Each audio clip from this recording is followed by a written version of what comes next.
नमस्कार, पुनः स्वागत और अभिनंदन सृजन नवाचार में। मैं अर्चना शुक्ला कक्षा 5 की संस्कृत की पुस्तक संस्कृत सुबोध का पंचदशः पाठ अर्थात 15वां पाठ महामना मदन मोहन मालवीय जी को लेकर उपस्थित हूँ। सबसे पहले इसको हम पढ़ेंगे, इसके अर्थ को जानेंगे।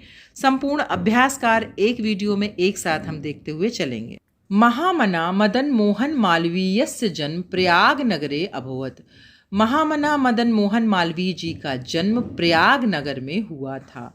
तस्य पिता श्री ब्रजनाथ मालवीय आसीत्। उनके पिता श्री ब्रजनाथ मालवीय थे। श्रीमती मूना देवी तस्य माता आसीत्। श्रीमती मूना देवी उनकी माता थीं। शैशवे सह संस्कृतम अपठत। बाल्यावस्था में वह संस्कृत पढ़े थे। सह महान देशभक्त आसीत्। वह महान देशभक्त थे। उच्च शिक्षां प्राप्य सह राजकीय विद्यालय शिक्षक अभवत्। उच्च शिक्षा प्राप्य अर्थात प्राप्त करके सह वह राजकीय विद्यालय में शिक्षक अभवत यानी हुए। उच्च शिक्षा प्राप्त करके वह राजकीय विद्यालय में शिक्षक हुए। ततः शिक्षक पदम त्यक्त्वा सह अधिवक्ता अभवत। ततः उसके बाद शिक्षक पद को त्यक्त्वा यानी छोड़कर सह वह अधिवक्ता अर्थात वकील अभवत यानी हुए। उसके बाद शिक्षक पद को छोड़कर वह वकील हुए। अयं महापुरुषः शिक्षाविद राजनीतिज्ञः भारतीय संस्कृत संरक्षकः च आसीत्। अयं यह महापुरुष शिक्षाविद राजनीतिज्ञ च और भारतीय संस्कृत संरक्षक थे। यह महापुरुष शिक्षाविद राजनीतिज्ञ और भारतीय संस्कृत के संरक्षक थे। सः वाराणस्याः काशी हिंदू विश्वविद्यालयस्य स्थापनाम् अकरोत्। सः वह वाराणसी में काशी हिंदू विश्वविद्यालय की स्थापना किए थे। भारतस्य सर्वोच्च सम्मानेन भारत के सर्वोच्च सम्मान भारत रत्न से सह सम्मानितः वह सम्मानित किए गए थे।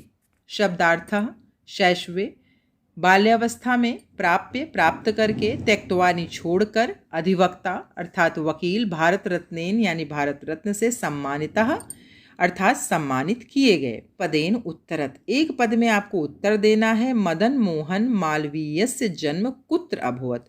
इनका जन्म कहाँ हुआ था? प्रयागराज नगरे। तस्य पिता का आसीत्। उनके पिता कौन थे? ब्रजनाथ मालवीयः। सह कुत्र शिक्षकः अभवत्।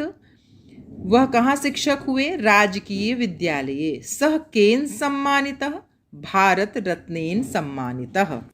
दूसरा देखिए, यह इति योजित्वः पदानि रच्यत। यह इति योजित्वः यानी इसको योजना करके जोड़कर पदानि रच्यत नए पद की रचना करना। यथा जैसे राजनीतिज्ञ एक यहाँ करके बताया गया है। संस्कृतज्ञ सर्वज्ञ विशेषज्ञ दैवज्ञ कृतज्ञ। तीसरा देखिए, उदाहरण अनुसारम परिवर्तयत। उदाहरण के अनुसार आपको परिवर्तन करना है। यथा भवति का अभवत किया गया, उसी तरह आपको पठति का अपठत, क्रीडति का अक्रीडत, चलति का अचलत और शिक्षयति का अशिक्षयत करना है। देखिए, प्रश्न निर्माणम कुरुत, प्रश्न का निर्माण करना है। यहाँ पर आपको उत्तर दिखाई दे रहा होगा और इसको बताने के लिए कैसा प्रश्न पूछा जाएगा। यथा जैसे तस्य जन्म प्रयागराज नगरे अभवत। उनका जन्म कहाँ हुआ था? प्रयागराज में हुआ था। अगर आपको पूछना हो तो इस उत्तर के लिए कैसे प्रश्न पूछेंगे? यहाँ ब्रैकेट में कस्य कुत्र कह दिया गया, इन्हीं शब्दों को लगाकर प्रश्न का निर्माण करना है। तस्य जन्म कुत्र अभवत। मालवीयः देशभक्तः आसीत्। मालवीयः कः आसीत्? श्रीमती मूना देवी माता आसीत्। कदा कस्या श्रीमती मूना देवी कस्य माता आसीत् यानी किसकी माता थी? सह भारत रत्नेन सम्मानितः। कस्मै केन काभ्याम, तो आपको सह केन सम्मानितः इस प्रकार से आपको प्रश्न की रचना करना है। फिर अगले अध्याय के साथ पुनः मिलते हैं, तब तक के लिए धन्यवाद।